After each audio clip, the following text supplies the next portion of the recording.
Hello friends, post market రిపోర్ట్లోకి మన మిత్రులందరికీ స్వాగతం. ఈరోజు జూన్ 9వ తారీఖు సోమవారం. మొత్తం మీద ఈరోజు మార్కెట్స్ ట్రిక్కీగా క్లోజ్ అయినాయి. యాక్చువల్గా ఏంటంటే హ్యూజ్ గ్యాప్ అప్ అయి అక్కడి నుంచి కూడా స్ట్రాంగ్ ప్రాఫిట్ బుకింగ్ అనేది జరిగింది. అయితే ఇండివిజువల్ సెక్టార్స్ ఏ విధంగా క్లోజ్ అయినాయి అనేది పరిశీలన చేసినట్లయితే PSU bank, energy, oil and gas, private bank, IT దాకా మోర్ దాన్ 1% పైన పాజిటివ్గానే క్లోజ్ అవగా కన్స్ట్రక్షన్ యాక్చువల్గా రేట్ కట్ తర్వాత రియల్ ఎస్టేట్ సెక్టారు మంచి బెనిఫిట్ తీసుకునే అవకాశం ఉందని చెప్పేసి అందరం కూడా చెప్పుకున్నాం. బట్ ఈరోజు జరిగింది ఏంటంటే సిగ్నిఫికెంట్గా ప్రాఫిట్ బుకింగ్ అనేది జరిగింది. ఎనీహౌ 90% ఇండియన్ సెక్టార్స్ అయితే గ్రీన్లో క్లోజ్ అయ్యాయి. అడ్వాన్స్ డిక్లైన్ చార్ట్ అనేది పరిశీలన చేసినట్టయితే మార్నింగ్ నుంచి కూడా ఓపెన్ అయిన దగ్గర నుంచి కూడా పెరిగే స్టాక్స్ సంఖ్య ఎక్కువగా కనిపిస్తుంది. At end of the day మనం అబ్జర్వ్ చేస్తే పెరుగుతున్న స్టాక్స్ ఏమో 373 ఉండగా పడిపోతున్న స్టాక్స్ ఏమో 128 అనేది ఉన్నాయి. ఎంసీఎక్స్ షేర్స్ వచ్చేసరికి 7% దాకా పెరగడం అనేది జరిగింది. ఎందుకు అంటే వీళ్ళు ఎలక్ట్రిసిటీ డెరివేటివ్ కాంట్రాక్ట్స్ అనేది లాంచ్ చేస్తున్నారు. సో లాంచ్ చేయడం వల్ల ఏం జరుగుతుందంటే ఇది ట్రేడింగ్ జరుగుతుంది. ట్రేడింగ్ జరగడం వల్ల ఎంసీఎక్స్కి మంచి ఆదాయం అనేది రావడం జరుగుతుంది. అయితే ఈ యొక్క ఎలక్ట్రిసిటీ డెరివేటివ్ కాంట్రాక్ట్స్ అనేది పవర్ డిస్ట్రిబ్యూషన్ కంపెనీస్ అనేది ప్రాబబ్లీ ట్రేడ్ చేస్తాయి.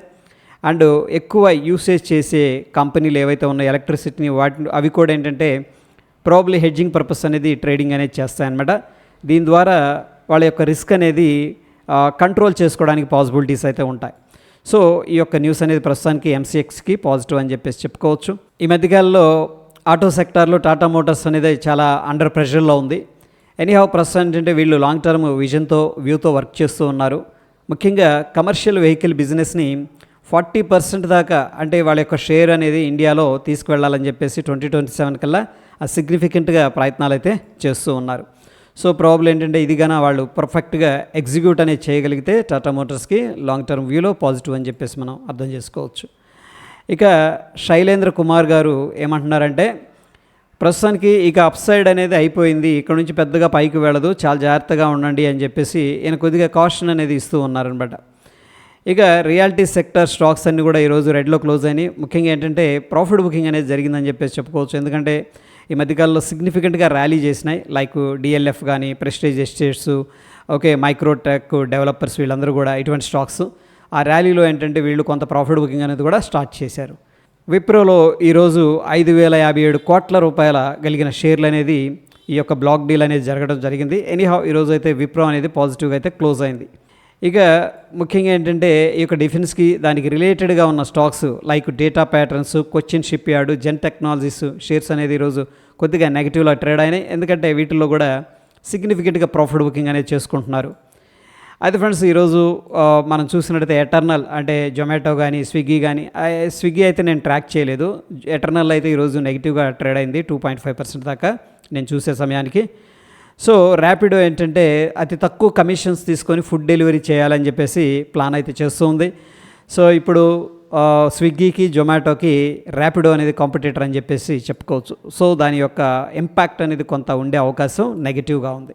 ఈరోజు చూసుకున్నట్టయితే గోల్డ్ లోన్స్ ప్రొవైడ్ చేస్తున్న ఫైనాన్స్ కంపెనీలు ముఖ్యంగా ముతూట్ ఫైనాన్స్, మణప్పురం షేర్స్ వచ్చేసరికి సిగ్నిఫికెంట్గా ర్యాలీ అనేది తీసుకొచ్చాయి. అయితే ఈ ర్యాలీ ఎందుకు జరిగిందంటే reserve bank of India gold loan guidelines అనేది కొద్దిగా సడలించింది. దాంట్లో ముఖ్యంగా చెప్పుకోవాల్సింది ఏంటంటే లోన్ టు వాల్యూ రేషియో అనేది ఇంక్రీజ్ చేయడం అనేది జరిగింది. అంటే ఫ్రెండ్స్ ఇక్కడ ప్రీవియస్గా ఏంటంటే ఫర్ ఎగ్జాంపుల్ 1 lakh ఉందనుకోండి, కస్టమర్ దగ్గర 70,000 దాకా వాళ్ళకి లోన్ అనేది ఇవ్వడం జరుగుతుంది. బట్ ఇప్పుడు అదే 1 lakhకి 85% అంటే 85,000 దాకా కూడా వాళ్ళు లోన్ పొందడానికి ఆస్కారం ఉంటుంది.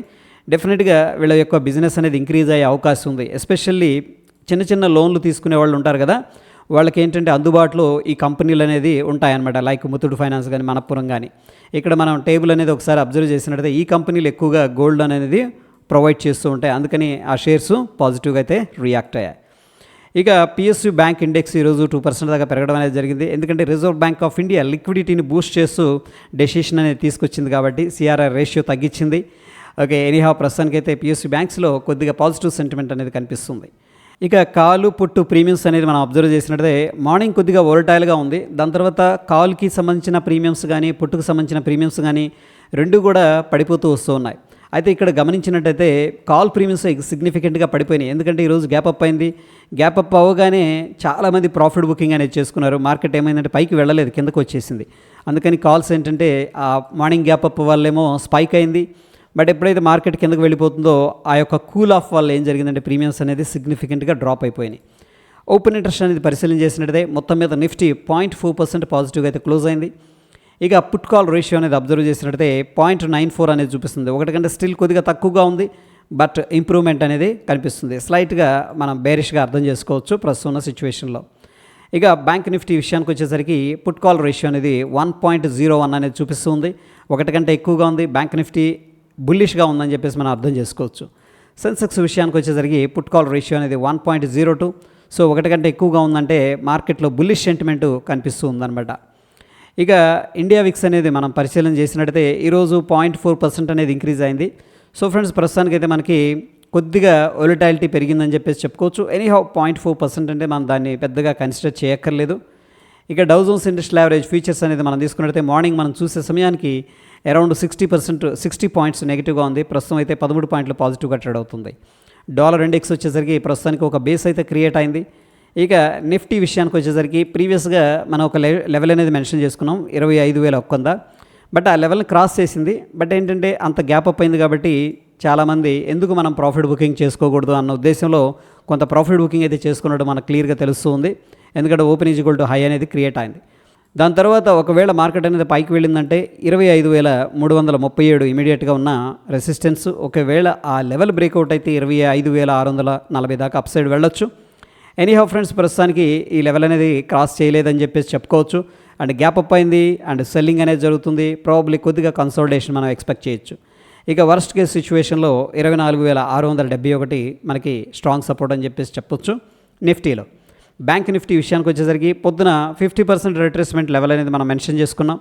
ఆ లెవెల్ పైన గ్యాప్ అప్ అయింది. ఎనీహౌ అక్కడ కొద్దిగా ప్రాఫిట్ బుకింగ్ అనేది జరుగుతుంది.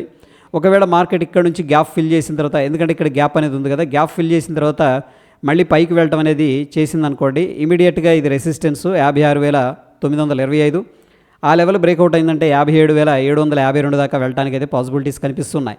ఒకవేళ మార్కెట్ అనేది స్లిప్ అయిందంటే 56,098, సింపుల్గా ఏంటంటే 56,100 సపోర్ట్గా ఉండే అవకాశం ఉంది. ఈ లెవెల్ బ్రేక్అవుట్ అయితే 55,534 అనేది స్ట్రాంగ్ సపోర్ట్గా ఉండడానికి ఆస్కారం ఉంది. ఇక సెన్సెక్స్ విషయానికి వచ్చేసరికి ప్రీవియస్గా ఏదైతే రెసిస్టెన్స్ ఉందో ఆల్మోస్ట్ అక్కడే ఏంటంటే కొద్దిగా ప్రాఫిట్ బుకింగ్ అనేది జరుగుతుంది. సో కొద్దిగా కన్సోలిడేషన్ తీసుకొని ఈ లెవెల్ బ్రేక్అవుట్ అయిందంటే మనకి 83,773 దాకా వెళ్ళడానికి అయితే ఆస్కారం కనిపిస్తుంది. వర్స్ట్ కేస్ సిచ్యువేషన్లో 81,140 అనేది మనకి ఇమీడియట్గా ఉన్న సపోర్ట్ అని చెప్పేసి చెప్పుకోవచ్చు. ఇక ఫ్రెండ్స్, గోల్డ్లో అయితే కొద్దిగా వీక్నెస్ అనేది కనిపిస్తుంది. 1 అవర్ టైం ఫ్రేమ్లో మనకు ఒక ట్రెండ్ లైన్ అయితే బ్రేక్అవుట్ అయింది. సో ప్రస్తుతానికి గోల్డ్ మనం షార్ట్ అనేది ప్లాన్ చేసుకోవచ్చు. ఇక క్రూడ్ ఆయిల్ విషయానికి వచ్చేసరికి ఇక్కడ చూడండి, లాంగ్ కన్సోలిడేషన్ తీసుకొని ఫైనల్గా బ్రేక్అవుట్ అయింది కాబట్టి మనం బులిష్ ట్రేడ్ అనేది ప్లాన్ చేసుకోవచ్చు. ఇక న్యాచురల్ గ్యాస్ విషయానికి వచ్చేసరికి మనకి ఈ లెవెల్లో మంచి సపోర్ట్ అయితే కనిపిస్తుంది. ఎనీహౌ ఫ్రెండ్స్, కొద్దిగా వొలటైల్గా ఉందని చెప్పేసి చెప్పుకోవచ్చు న్యాచురల్ గ్యాస్. సో ఫ్రెండ్స్, ఇక్కడ బిట్కాయిన్ అనేది మనం అబ్జర్వ్ చేసినట్టయితే ప్రీవియస్గా ఒక ఇంపార్టెంట్ కన్సోలిడేషన్ తీసుకుంది, చక్కగా బ్రేక్అవుట్ అయింది. అగైన్ ఏంటంటే ఒక రెసిస్టెన్స్ క్రియేట్ అయింది, అది కూడా బ్రేక్అవుట్ అయింది. ప్రస్తుతానికి పాజిటివ్ మొమెంటంలో బిట్కాయిన్ అనేది వెళుతూ ఉంది. సో మొత్తం మీద మార్కెట్స్ అనేది మనం అబ్జర్వ్ చేసినట్టయితే కొన్ని ఇండికేషన్స్ కనిపిస్తున్నాయి. ముఖ్యంగా ప్రైస్ యాక్షన్ ఏం చెప్తుందంటే బుల్లిష్గానే ఉంది. బట్ గ్యాప్ అప్ అయింది కాబట్టి గ్యాప్ ఫిల్ చేయడానికి అయితే చూస్తున్నారు అని చెప్పేసి మనకు తెలుస్తుంది. నెక్స్ట్ పుట్ కాల్ రేషియో కూడా బులిష్ వైపే చూపిస్తుంది. అంటే ఆల్మోస్ట్ 1కి పైన ట్రేడ్ అవుతుందంటే ఎక్కువగా పుట్స్ అనేది సెల్ చేస్తూ ఉన్నారు. సో చూద్దాం, ప్రాబబ్లీ గ్యాప్ ఫిల్ చేసిన తర్వాత మళ్ళీ బౌన్స్ అనేది అవుతుందని చెప్పేసి ఎక్స్పెక్టేషన్స్ ఉన్నాయి. సో ఇది ఫ్రెండ్స్ పోస్ట్ మార్కెట్కి సంబంధించిన అప్డేట్స్. ఎటువంటి క్రిటికల్ అప్డేట్స్ ఉన్నా సరే టెలిగ్రామ్లో షేర్ చేస్తాను. వీడియో ఇన్ఫర్మేటివ్గా అనిపిస్తే తప్పకుండా లైక్ చేసి మీ యొక్క సపోర్ట్ అనేది తెలియజేయండి. ధన్యవాదాలు.